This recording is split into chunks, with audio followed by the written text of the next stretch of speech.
Individual and society.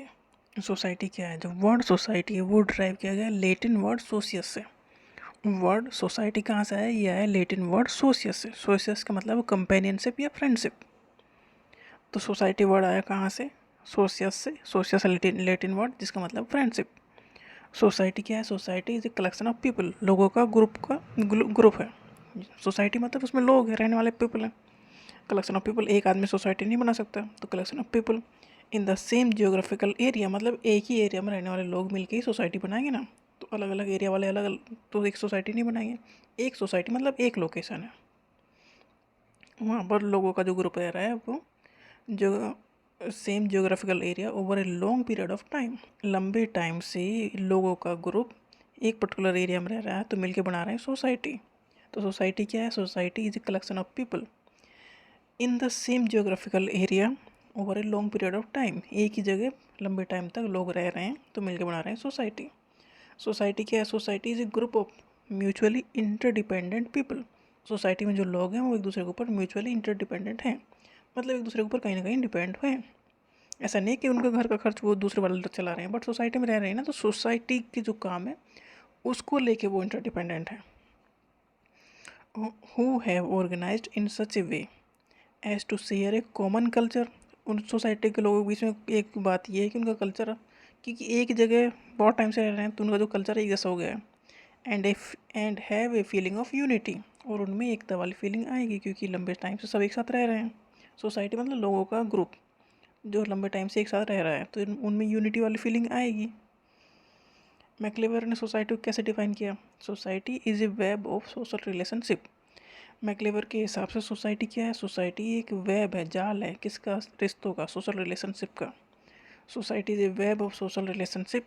All types of social agencies come in society. Social agencies जैसे कि school है, family है, institutions कोई भी हैं, वो सभी इसी में आ रहे हैं। All type of social agencies come in society. Every individual is dependent upon every other individual. एक सिंगल इंसान अकेला वैसे बिना अकेला कहीं छोड़ दिया जाए तो वो मिलकर सोसाइटी नहीं बना सकता, अकेला कैसे बनाएगा? तो सोसाइटी में लोग हैं तो एक दूसरे के ऊपर वो डिपेंड है किसी ना किसी तरह से। Every individual is dependent upon every other individual. There should be harmony in the relationship. Depend है, म्यूचुअली इंटरडिपेंड हैं लोग, तो हारमोनी तो होगी ही, मतलब कहीं ना कहीं यूनिटी दिख रही है। क्यों दिख रही है? क्योंकि एक दूसरे की ज़रूरत है उन्हें। अकॉर्डिंग टू राइट, सोसाइटी क्या है? Society is not a group of people, it is the system of relationship that exist between the individual of the group. Society क्या है? ये जो लोग हैं उनके बीच में जो रिश्ता है वो एग्जिस्ट करता है। तो जो ये रिश्तों का जो सिस्टम है ये मिलकर बनाता है society. Society is not a group of people.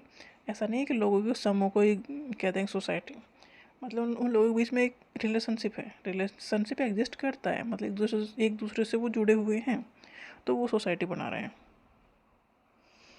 Important features या साइलेंट फीचर्स क्या है इंडियन सोसाइटी के? इंडियन सोसाइटी मल्टीलिंगुअल सोसाइटी है। यहाँ बहुत सारी लैंग्वेज है, हर एरिया के अपने अलग लैंग्वेज हैं, तो मल्टीलिंगुअल हो गई। लिंगुअल मतलब many languages. Indian society is multi religious society, क्योंकि यहाँ पर रिलीजन भी बहुत सारे हैं, जैसे हिंदू, मुस्लिम, बुद्ध, सिख, जैनिज्म, क्रिश्चियन। तो हमारी जो इंडियन सोसाइटी है वो मल्टीलिंगुअल भी है, मल्टी रिलीजियस भी है। Indian society is divided into caste system. Indian society में कास्ट सिस्टम फैला हुआ है, पहले बहुत ज़्यादा था, अब कम हो रहा है, बट अभी भी ख़त्म नहीं हुआ है। जो इंडियन सोसाइटी है उसमें बैलेंस है किसके बीच में? Individualism and collectivism. इंडिविजुअलिज्म का मतलब खुद के ऊपर फोकस करना, कलेक्टिविज्म मतलब सबका उस पर ध्यान देना। तो ये इंडियन सोसाइटी में ये एक बैलेंस है, लोग इस चीज़ का बैलेंस बना के चलते हैं। नेक्स्ट है balance between spiritualism and materialism. Spiritualism मतलब हम भगवान की साइड आध्यात्मिक भी हैं, और हम मटेरियलिज्म मतलब चीज़ों को भी कलेक्ट करते हैं, मतलब अच्छे से लाइफ भी एंजॉय करते हैं, लाइफ में भी जीते हैं, और हम स्पिरिचुअल भी हैं। तो इन दोनों के बीच का बैलेंस बना रखते हैं इंडियन सोसाइटी में रहने वाले लोग। Unity in diversity.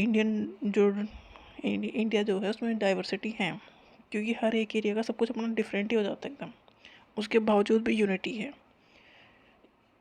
Unity in diversity in Indian society because people living with various religion and culture. लोग बहुत रिलीजन है, कल्चर यहाँ बहुत सारे हैं, तब भी लोग एक साथ रह रहे हैं। Faith in tolerance in Indian society is not about just living together in harmony. It is about assimilating the best of everything into your culture. देखो इंडियन सोसाइटी में ऐसा है कि सब लोग अलग अलग रीजन के हैं, तो वो अपने एरिया को छोड़ दूसरे एरिया में रह रहे हैं, तो वहाँ भी वो आराम से रह रहे हैं। लोगों ने ऐसा नहीं कि परेशान कर देंगे, क्योंकि वो एडजस्ट कर लेते हैं या मिल जाते हैं एक दूसरे में। Living together in harmony, it is about assimilating the best of everything into your culture. मतलब दूसरे कल्चर की जो अच्छी चीज़ें हैं हम उसे एक्सेप्ट करने में दिक्कत नहीं करते। नेक्स्ट है फेथ इन धर्म, धर्म में विश्वास रखते हैं इंडियन सोसाइटी में रहने वाले। नेक्स्ट है पैट्रियार्की, पैट्रियार्की मतलब मेल सत्ता। It generally follow in Indian society, Indian society में ये कहीं ना कहीं कमी है कि पैट्रियार्की है, मतलब मेल जो कहे वही सही वाला सिस्टम है, जो जिसके लिए भी वोमेन को लड़ाई लड़नी पड़ रही है। तो ये करेक्टर तो है इंडियन सोसाइटी का। Patriarchy means a social construct that consider man as superior to women. Patriarchy का मतलब ये है कि वो मैन को सुपीरियर मानते हैं वोमेन से। Where man dominate in the society, तो अगर सुपीरियर मानते हैं तो उसका मतलब ये है कि मैन डोमिनेट करता है सोसाइटी में। Joint family system is wide spread in Indian society. Joint family system है यहाँ, न्यूक्लियर फैमिली अभी अभी आना शुरू हुई हैं जब से शहर ज़्यादा लोग खींचने लगे हैं, मतलब शहरों की साइड ज़्यादा खींचने लगे हैं। अदरवाइज ये जॉइंट फैमिली सिस्टम है, यहाँ 2-3 पीढ़ी जनरेशन एक साथ रहते हैं। Marriage is considered to be an institution in the India. Marriage तो सेक्रेड है, it is sanskar ceremony which is obligatory for every Hindu. तो मैरिज तो एक कंपल्सरी टाइप का है, ये भी इंडियन सोसाइटी का फीचर्स है। Element of the society, society element क्या है? There are differences in societies, societies अलग अलग होती हैं, जैसे कि फूडिंग हैबिट सबकी अलग अलग होती है, एजुकेशन रिलीजन सबका अलग अलग होता है, मैरिज के जो प्रोसेस है वो सबका पैटर्न अलग अलग होता है। तो सोसाइटी टू सोसाइटी ये चीज़ें वेरी करती हैं। There are procedures by which every society maintain its unity. Society में डिफरेंसेस हैं, उसके बाद भी सोसाइटी में यूनिटी होती है। Presence of an authority is necessary to maintain order in a society. देखो सोसाइटी अपने आप तो चलेगी नहीं, चलाने वाले लोग होंगे, तो अथॉरिटी किसी न किसी के पास होगी जो ये रेगुलेट करेगा। तो एक मेंटेन रहेगा ना, एक ऑर्डर मेंटेन रहेगा कि लोग कुछ भी गलत नहीं करेंगे, जब वो करने से बचेंगे, क्योंकि रोकने टोकने वाला कोई होगा। इसलिए अथॉरिटी भी होती है कुछ लोगों के पास ना, तभी वो कंट्रोल रहता है। No society can be stable unless there is a feeling of mutual aid among its member. कोई भी सोसाइटी स्टेबल नहीं रह सकती जब तक उनमें एक दूसरे की हेल्प करने की फीलिंग लोगों में ना हो। अगर एक दूसरे को बर्बाद करने की फीलिंग हो तो सोसाइटी तो ख़त्म हो ही जाएगी। सोसाइटी जब तक ही शांति से रह सकते हैं सोसाइटी में लोग, जब तक वो एक दूसरे का की थोड़ी बहुत परवाह करते हों, हेल्प करते हों। In a society there are several grouping and division such as family और विलेज। ये सब सोसाइटी में ये सब चीज़ होती हैं। फैमिली होगी, फैमिली के बिना सोसाइटी कैसे बनेगी? Controls are necessary for the organisation of society. Controls तो होना जरूरी है। कंट्रोल मतलब लोगों के ऊपर कंट्रोल क्यों करना है? क्योंकि सोसाइटी में एक ऑर्डर मेंटेन रखना है। अगर ऐसे ही सब लोगों को छूट दे दी जाए तो कोई किसी घर में घुस के सब कुछ लूट के ले जाए या कुछ उल्टी सीधी हरकत करने लगे, तो कंट्रोल करना ज़रूरी है। Liberty and control go together in a society. Society में आज़ादी भी मिलती है, मतलब आप आज़ाद भी और कंट्रोल भी होता है। मतलब एक कहाँ तक छूट देनी है वो भी है और कहाँ खींच लेना वो भी है। तो सोसाइटी ये सब चीज़ें कंट्रोल करती है। नेचर ऑफ सोसाइटी क्या है? In society every individual occupy specific role and position. Society में हर एक इंसान का एक स्पेसिफिक रोल होता है और उसकी पोजीशन होती है। मतलब सोसाइटी में जो भी लोग हैं उसका एक स्पेसिफिक पोजीशन है, पोजीशन के हिसाब से उसे अपना रोल प्ले करना है। जैसे कि हम हर किसी का हिस्सा हैं, किसी का कुछ, हम रिश्तों में कहीं किसी के कुछ हैं किसी के कुछ हैं, तो हमारा एक रोल हो गया ना वो सेट, और रोल की जो है वो जिम्मेदारियाँ होती हैं। ये नेचर ऑफ सोसाइटी बोल रहे हैं। तो social structures like family, education, economy and religion together form the foundation of society. Society कैसे बनेगी? फैमिली से बनेगी, इकोनॉमी, रिलीजन सब मिलकर बनाते हैं सोसाइटी को। ये तो ये फाउंडेशन है, बेस है। Norms are unwritten rules guide behaviour in a society. Society में जो लोगों का बिहेवियर है वो कंट्रोल कैसे होगा? ये रूल्स होंगे, और ये रूल्स जरूरी नहीं लिखित फॉर्म में हो, ये अनरिटन फॉर्म में हो सकते हैं। मतलब एक सोसाइटी में ये रूल होता है ना, ये इस सोसाइटी की ये इस तरह से यहाँ पर रहना है, कल्चर ऐसा है, इस तरह से रहना है हमें, तो ये अनरिटन रूल्स हैं जो फॉलो करने होते हैं। Culture is the set of shared belief, custom, tradition and language define a particular society. हर एक सोसाइटी का अपना अलग कल्चर होता है। शेयर्ड बिलीफ है, कस्टम है, ट्रेडिशन और लैंग्वेज, हर एक सोसाइटी की अपनी अलग अलग होती है, जो सोसाइटी को डिफाइन करता है कि ये सोसाइटी कैसी है, क्या है, एक दूसरे से कैसे अलग है। Socialisation occurs primarily through interaction with family. Socialisation मतलब सोसाइटी में रहने सहने का तरीका, वो कैसे आता है? जब हम लोगों से इंटरेक्ट करते हैं, interaction with the family, peers मतलब हमारे जो ग्रुप हैं, schools and other social agent, मतलब लोग बच्चे कहाँ से सब चीज़ें सीखते हैं, सोशल होना कहाँ से सीखते हैं? अगर हम एक अकेले इंसान को जंगल में छोड़ देंगे तो वो क्या उसे सोशल होना नहीं आएगा। तो सोशल होना सोसाइटी में रह के ही सीखते हैं। तो सोसाइटी में किससे सीखते हैं? आसपास जो होते हैं उनसे सीखते हैं। तो आसपास कौन होते हैं? वो होती है फैमिली, या हमारे स्कूल मेट, प्लेमेट्स, ये सब होते हैं। उसके बाद बड़े हो जाते हैं तो हमारा ये चलता रहता है लाइफ टाइम, क्योंकि जितने नए लोगों से मिलते रहेंगे वो सब कुछ ना कुछ सिखाते जाएंगे हमें। Next, social stratification leads to the division of society into different social class. Social stratification मतलब सोसाइटी जो है वो ऐसा नहीं सिंगल एक सोसाइटी है, उसमें भी क्लास हैं, upper class, middle class, lower class, तो ये भी डिवीजन है सोसाइटी का। तो इस डिवीजन को कहते हैं सोशल स्ट्रेटिफिकेशन।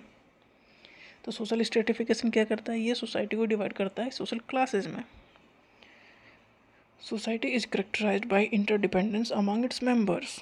सोसाइटी जो है, जो सोसाइटी में रहने वाले लोग हैं वो एक दूसरे के ऊपर डिपेंड हैं। Societies maintain social order through mechanism of social control. Society में सोशल ऑर्डर कैसे मेंटेन रहता है? सोशल कंट्रोल से। सोशल कंट्रोल का मतलब सोसाइटी कंट्रोल करती है लोगों को कि आपको ये नहीं करना, और ये इस तरह से बर्ताव नहीं रहना चाहिए। तो ये कौन कंट्रोल करता है? ये सोसाइटी कंट्रोल करती है। Societies are interconnected through process of globalisation. Society देखो, जहाँ हम रह रहे हैं ये एक सोसाइटी है, ठीक है, बट ऐसे कंट्री अलग हैं, दुनिया में बहुत सारे देश हैं, तो ये हम उनके बारे में जानते हैं कैसे जानते हैं? Through globalisation. मतलब अब ऐसा नहीं है कि दुनिया के कोई पार्ट ऐसा हो गया, दूर हो गया, अब हम कहीं भी जा सकते हैं, आ सकते हैं, और वहाँ से सामान मंगा सकते हैं, और वहाँ की चीज़ें हमारे लिए अवेलेबल हैं। तो ये हुआ ग्लोबलाइजेशन की वजह से कि सोसाइटी एक दूसरे से कनेक्टेड हो गई। तो ये था nature of the society. Community. Community क्या है? When the members of any group, small और large, live together in such a way that they share not this or that particular interest but the basic condition of common life, we call that a group of community. Community मतलब लोगों का वो group जो एक दूसरे से अच्छे से इंटरकनेक्टेड है। ग्रुप छोटा हो सकता है, बड़ा भी हो सकता है, जो साथ में रह रहे हैं इस तरह से कि कोई उनका एक चीज़ नहीं मिलती, वो सारी चीज़ें ही उनकी मिलती हैं। कम्युनिटी मतलब सोसाइटी से ज़्यादा कनेक्टेड होते हैं कम्युनिटी में लोग, मतलब वी फीलिंग अच्छे से होती है, वो उन्हें लगता है हम सब एक ही हैं। सोसाइटी में वो फीलिंग कम होती है, पर कम्युनिटी में फीलिंग ज़्यादा होती है। कम्युनिटी मतलब जैसे पंजाबी कम्युनिटी है, सिंधी कम्युनिटी एरिया में रहते हैं, तो उस तरह से कम्युनिटी के जो लोग हैं वो उनका ग्रुप छोटा भी हो सकता है, बड़ा भी हो सकता है, बट वो उनकी चीज़ें बहुत सारी कॉमन ही होंगी, ठीक है। तो सोसाइटी में तो डिफरेंसेस होंगे, पर कम्युनिटी में डिफरेंसेस बहुत कम होंगे। अकॉर्डिंग टू लंडबर्ग, इन्होंने कम्युनिटी को कैसे डिफाइन किया? Community is a human population living with in limited geographical area. इनके हिसाब से जो लोग एक लिमिटेड जियोग्राफिकल एरिया में रह रहे हैं, मतलब एक एरिया में रह रहे हैं, and carrying on A common interdependent life, और लाइफ अपनी जी रहे हैं, जो एक दूसरे के ऊपर थोड़ा, कम्युनिटी में लोग एक दूसरे के ऊपर डिपेंड हैं, थोड़ा बहुत तो रहेंगे ही ना, तभी जुड़े रहेंगे वह। According to Bogardus, community is a social group with some degree of we feeling and living in a given area. Bogardus के हिसाब से जो कम्युनिटी मतलब लोगों का वो ग्रुप जिसमें वी फीलिंग है और एक एरिया में रह रहे हैं। कम्युनिटी मतलब सोसाइटी से छोटा पार्ट है कम्युनिटी, और उनमें वी फीलिंग ज़्यादा है, मतलब हम सब एक हैं, ये वाली फीलिंग ज़्यादा है, क्योंकि उनमें डिफरेंसेस कम है। According to S.T. Majumdar, community comprise the entire group sympathetically entering into a common life within a given area. एक ग्रुप है जो एक कॉमन लाइफ जी रहे हैं, सभी जैसी लाइफ जी रहे हैं regardless of life extent of area और state boundaries.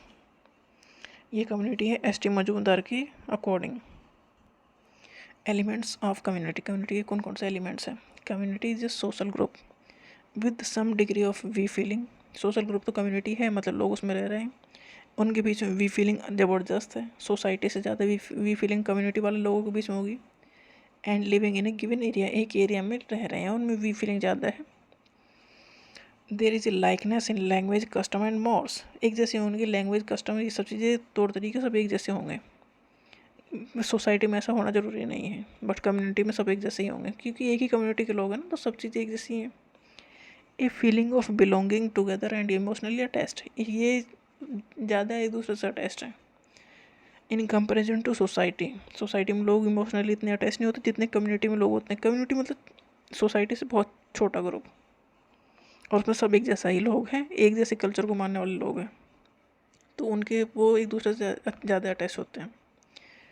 Communities have shared norms value and expectation that guide behaviour and interactions. उनके सब कुछ चीज़ें एक जैसी हैं, नॉर्म्स वैल्यू एक्सपेक्टेशंस, तो एक जैसा उनका बिहेवियर एक दूसरे के लिए एक जैसा रहेगा. इट इज़ नॉट मेड और क्रिएटेड बाई एन एक्ट और विल बट नेचुरल, मतलब जानबूझ के ये क्रिएट नहीं किया गया, लोग आपस में आके रहने लगे तो ये बन गई. Size of community may be big और स्मॉल. कम्युनिटी छोटी भी हो सकती है और बड़ी भी. No legal status of community in the eye of law. देखो कानून ऐसा नहीं, कम्युनिटी को कोई लीगल स्टेटस नहीं दे रखा कानून ने, ठीक है, मतलब कम्युनिटी है, ठीक है, जैसे हमारी ये फैमिली है तो हमें ठीक है, अपने परिवार को एक नाम है, तो वो ऐसा नहीं कि उसे लीगल स्टेटस दे रखा है, तो कम्युनिटी को लीगल स्टेटस नहीं दे रखा. Every community has some particular name. हर कम्युनिटी का अपने पर्टिकुलर नाम होता है, जैसे कि पंजाबी लोग एक साथ रहना तो पंजाबी कम्युनिटी होगी, इस तरह से. Community always occupy territorial area, एक एरिया में रहते हैं ये. It includes a permanent life in a definite place, मतलब लोग काफ़ी लंबे टाइम से एक ही जगह पर रह रहे हैं, तभी तो बना है वो ग्रुप, तभी बनी है वो कम्युनिटी वहाँ. Difference between community and society, दोनों बीच में डिफरेंस क्या है? Community defined geographical area is essential. In society definite geographical area not necessary. Community में एक लोकल एरिया है, मतलब लिमिटेड एरिया है. सोसाइटी में ऐसा नहीं, सोसाइटी बड़े एरिया में. Community is smaller than the society, definitely होगी कम्युनिटी में सोसाइटी से काफ़ी छोटी होगी. There can be more than one community in society, एक सोसाइटी में कई सारी कम्युनिटी एग्जिस्ट कर सकती हैं. Sentiment is an essential element of the community. एक दूसरे से अच्छे से जुड़े होंगे कम्युनिटी में रहने वाले लोग, but a sense of we feeling may be present और may not be present in society. देखो सोसाइटी में जो लोग हैं वो कई जगह से आके रह रहे हैं, ये हो सकता है, तो उनमें इतनी अटैच, एक दूसरे से इतने अटैच नहीं होंगे जितना कि कम्युनिटी वाले लोग होंगे एक दूसरे से अटैच्ड, ठीक है. तो वी फीलिंग जो है वो सोसाइटी में कम होगी, कम्युनिटी में ज़्यादा होगी. Likeness is more important than differences in community. Community में एक जैसे लोग ज़्यादा होंगे, society involve both likeness and differences. Society में लाइकनेस भी होगी और डिफरेंसेस भी होंगे. कम्युनिटी में एक जैसे होंगे ना, community is homogeneous, society heterogeneous, मतलब सब डिफरेंट टाइप के. कम्युनिटी में minimum diversity among members in community. Differences बहुत कम होंगे, डाइवर्सिटीज कम होंगी कम्युनिटी में. सोसाइटी में डाइवर्सिटी होगी, मतलब पता नहीं लोग कहाँ कहाँ से आके वहाँ रह रहे हैं, किस किस एरिया से आए हैं, तो डाइवर्सिटी हो ही जाएगी. Community is concrete and society is abstract. आभासी, एब्स्ट्रैक्ट मतलब आभासी, एक्चुअल में नहीं है. नेक्स्ट है प्रोसेस ऑफ सोशलाइजेशन. सोशलाइजेशन मतलब सोसाइटी में रहने का तौर तरीका. तो socialisation is the process through which individuals learns the value norms and custom and behaviour. Society में रहने का तरीका क्या कह सकते हैं, तो सोशलाइजेशन वही प्रोसेस है थ्रू विच इंडिविजुअल सीखता है क्या, वैल्यू नॉर्म्स कस्टम और बिहेवियर सीखता है. लोग सोसाइटी में रहने का तरीका सीखते हैं, इस प्रोसेस को कहते हैं socialisation. Socialisation play a crucial role in shaping an individual's personality, socialisation का इंपॉर्टेंट रोल होता है किस चीज़ में, इंडिविजुअल लोगों की पर्सनैलिटी बनाने में, आइडेंटिटी बनाने में। ये मतलब हम एक उस तरीका सिखाते हैं ना सोसाइटी में रहने का, वही तरीका उसकी पर्सनैलिटी बनाता है, आइडेंटिटी बनाता है। And their ability to functions within a social group, वो कैसे बिहेव करेंगे, कैसे रहेंगे, ये सब चीज़ सिखाता है फिर उसमें। Primary socialisation this occurs during early childhood and involve the process of learning skills language from family members. Primary socialisation कहाँ होता है? फैमिली में, घर के लोग ही सिखाते हैं सब चीज़ें। तो बचपन में जो पहली जो क्लास होती है तो वो सोशलाइजेशन की वो फैमिली में ही होती है। Children absorb information through observation, बच्चे ये इन्फॉर्मेशन कहाँ से ले रहे हैं? ऑब्जर्व कर रहे हैं, इमिटेट कर रहे हैं, कॉपी कर रहे हैं, इंस्ट्रक्शन के थ्रू उन्हें हम सिखाते हैं सोशलाइजेशन। तो ये हो गया primary socialisation. Secondary socialisation as individual grow older, जैसे लोग बड़े होते हैं तो वो अब घर से निकल के स्कूल जाने लगते हैं, या स्कूल में जो बच्चे हैं उनसे दोस्ती करते हैं तो उनसे सीखते हैं, तो वहाँ होता है वो सेकेंडरी सोशलाइजेशन। प्राइमरी सोशलाइजेशन होता है बच्चे का घर में, मतलब फैमिली मेम्बर कराते हैं। सेकेंडरी होता है स्कूल में, स्कूल में उसके टीचर्स हैं, उसके आसपास बैठने वाले बच्चे हैं, तो ये सब होता है। नेक्स्ट है resocialisation, the shedding away of learn pattern and substitution of new ones for them is resocialisation. मतलब फिर से चीज़ों को ऐड करना, हम नई जगह जा रहे हैं, वहाँ से कुछ उनके कल्चर कुछ ना कुछ चीज़ें हम सीख ही लेते हैं तौर तरीके, तो वो है resocialisation. Anticipatory socialisation, the individual learn his own group culture and the other group culture also, दूसरे कल्चर की चीज़ें हमने ले ली। People socialise throughout their life at different interval, ये सोशलाइजेशन हमारा लाइफ टाइम चलता ही रहता है। नेक्स्ट है gender socialisation, society also socialise individual into gender roles, मतलब मेल है कि फीमेल है उसे उसके हिसाब से सिखाया जाता है उसे रोल्स, उस मेल का क्या रोल है, फीमेल का क्या रोल है। तो ये है जेंडर सोशलाइजेशन, मतलब लड़कों का अलग सोशलाइजेशन एंड लड़कियों का अलग। It influence how people behaved based on their assigned gender, मतलब किस तरह से उन्हें बिहेव करना है, तो ये उस अलग तरह का होगा socialisation. Next cultural transmission, socialisation is essential for the transmission of culture, culture कैसे जा रहा है one generation to the next, कैसे जाएगा? सोशलाइजेशन से बच्चों को सिखाया जाएगा। तो एक पीढ़ी से दूसरी पीढ़ी तक कल्चर कैसे गया? थ्रू सोशलाइजेशन, क्योंकि बच्चों को हमारी जो कल्चर है वो हमारे पास रह रहा है तभी सीख रहा है। अगर हम उसे दूसरी किसी सोसाइटी मतलब विदेश भेज दें बचपन से ही तो वो वहाँ का कल्चर सीखेगा, तो हमारा कल्चर कैसे ट्रांसमिट होगा? तो नहीं होगा ना हमारा कल्चर ट्रांसमिट। तो कल्चरल ट्रांसमिशन का भी एक रोल प्ले करता है क्या? सोशलाइजेशन। नेक्स्ट है इंडिविजुअलाइजेशन, मतलब इंडिविजुअल खुद के बारे में सोचे, खुद की परवाह करें, तो खुद पे ज़्यादा फोकस करें। तो individualisation refers to the development of a unique and distinct identity, खुद की अपनी आइडेंटिटी डेवलप करना ही इंडिविजुअलाइजेशन है। और ये सब इंसान की अपनी अलग अलग है, हर एक इंसान दूसरे से यूनिक है। तो ये जो आइडेंटिटी डेवलप हुई है यही इंडिविजुअलाइजेशन है। Individualisation begins with the self awareness where a person starts to recognise their own thought emotion and desire. Individualisation में करना क्या है? खुद के इमोशन, खुद के डिज़ायर, खुद के थॉट को समझना है, रिकॉग्नाइज करना है, मतलब सेल्फ अवेयरनेस उसमें आनी चाहिए। Individualisation is that social process which tend to make the individual more और less independent of his group. It is simply the process of attaining to oneself. Individualisation मतलब ये है कि वो इंडिविजुअल मोर और less independent of his group, मतलब group से independent हो जाता है इंसान। ग्रुप जिस ग्रुप में वो रह रहा है उससे इंडिपेंडेंट हो गया, तो खुद के वो चीज़ों को सोचने समझने लगा और करने लगा। It is simply the process of attaining to one's own self, खुद को पाल लेना। तो इंडिविजुअलाइजेशन मतलब सोसाइटी का हिस्सा तो हम हैं, बट उससे हम एक अपनी आइडेंटिटी, इंडिपेंडेंट आइडेंटिटी बनाएं, खुद के थॉट प्रोसेस, खुद के इमोशन, खुद के थिंकिंग को समझें, मतलब खुद को पाल लेना है individualisation. Individualisation aims to promote personal growth. इसका क्या मतलब? इसका मतलब ये है कि पर्सनल ग्रोथ में फोकस करना, self awareness and self acceptance, इन सब चीज़ों पे फोकस करना, खुद पे फोकस करना। The process of individualisation is carried not only by the individual. Individualisation खुद इंसान के थ्रू नहीं होता, बट सोसाइटी भी ये करवाती है। Individualisation is a continuous process है, continuous throughout the life, हमेशा चलता रहता है। Individualisation is influenced by both internal factors. किसके ऊपर? इंडिविजुअलाइजेशन हर एक इंसान का अपना अलग अलग होता है।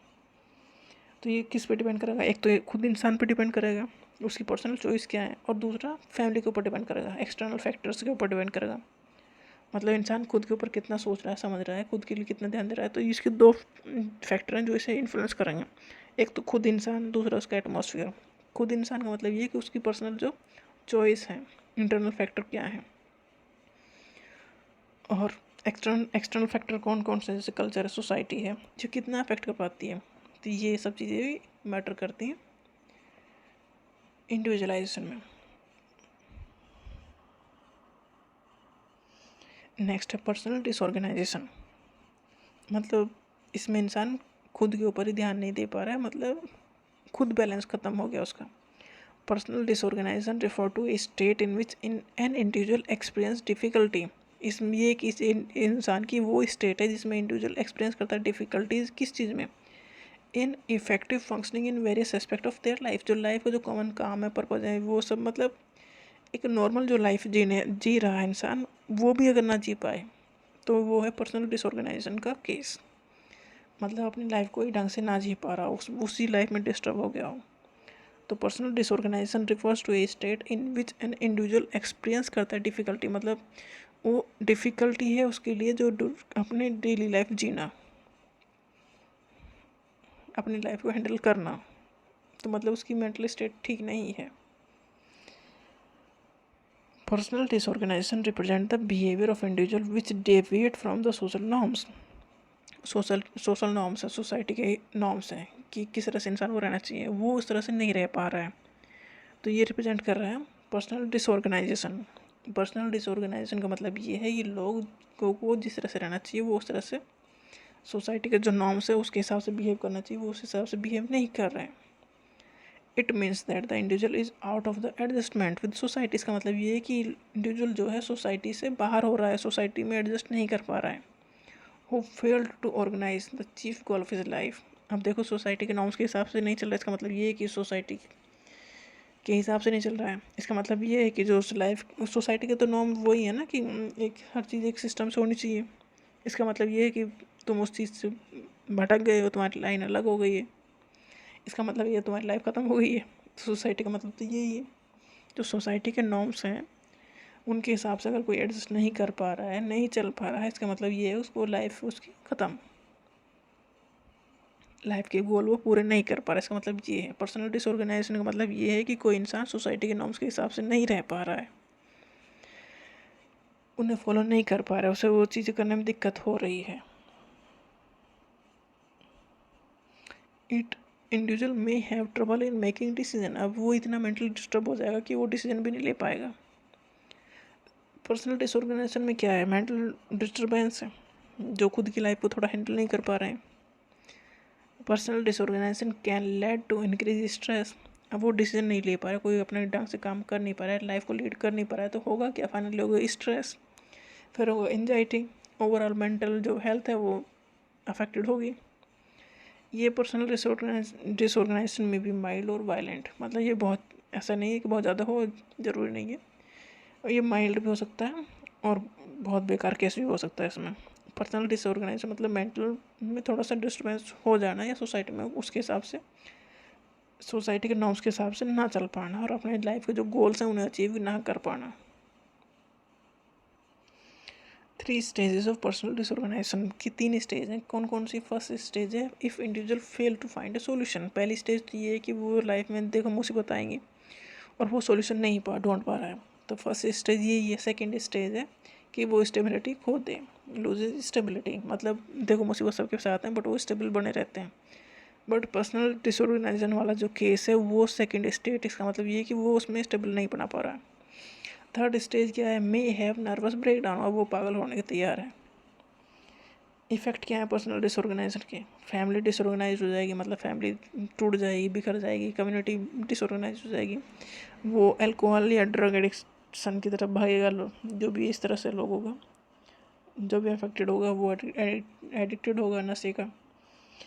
फिर रिजल्ट होगा क्या, क्रिमिनल जो एक्टिविटीज़ हैं वो बढ़ेंगी, प्रोडक्टिविटी, काम करने की जो भी क्षमता है वो कम हो ही जाएगी। तो ये इफेक्ट तो ये होना ही होना है। Causes of personal disorganisation, biological factor, किसकी वजह क्या है, क्यों होता है, ये बायोलॉजिकल फैक्टर हो सकते हैं, कोई बीमार हो या फिजिकल इलनेस हो या मेंटल डिफिशिएंसी हो, तो ये होगा कि वो नहीं कर पाएगा सब चीज़ हैंडल। नेक्स्ट इन्वायरमेंटल फैक्टर, जैसे कि इकोनॉमिक सिचुएशन ठीक ना हो, पैसा वैसा ठीक ठाक ना हो, कन्फ्लिक्ट हो रहा है या सोशल रिलेशन या फैमिली में, ये फैक्टर भी उसे पागल बनाने के लिए काफ़ी हैं। नेक्स्ट है सोशल क्राइसिस, मतलब कोई sudden shock in the life of an individual, कोई झटका लग गया हो, जैसे किसी की डेथ हो गई, प्रॉपर्टी का लॉस हो गया हो, बहुत भारी नुकसान हो गया हो बिजनेस में, इस तरह की चीज़ें जो सोशल फैक्टर्स हैं ये भी पर्सनल डिसऑर्गेनाइजेशन के लिए रिस्पॉन्सिबल हो सकते हैं। Next insecurity of status and roles, the psychological need है, इंसान की ना एक साइकोलॉजिकल नीड है कि सोसाइटी में मेरी एक प्लेस, एक वैल्यू रहे, कि मैं एक एसेंशियल पार्ट हूँ सोसाइटी का। अगर वो उससे खतरा लगता है उस चीज़ से, तो भी इंसान अपना आप को खो सकता है और पर्सनल डिसऑर्गेनाइजेशन की तरफ बढ़ सकता है। तो ये पूरी यूनिट थी BSc nursing sociology, BSc nursing unit second, individual and society.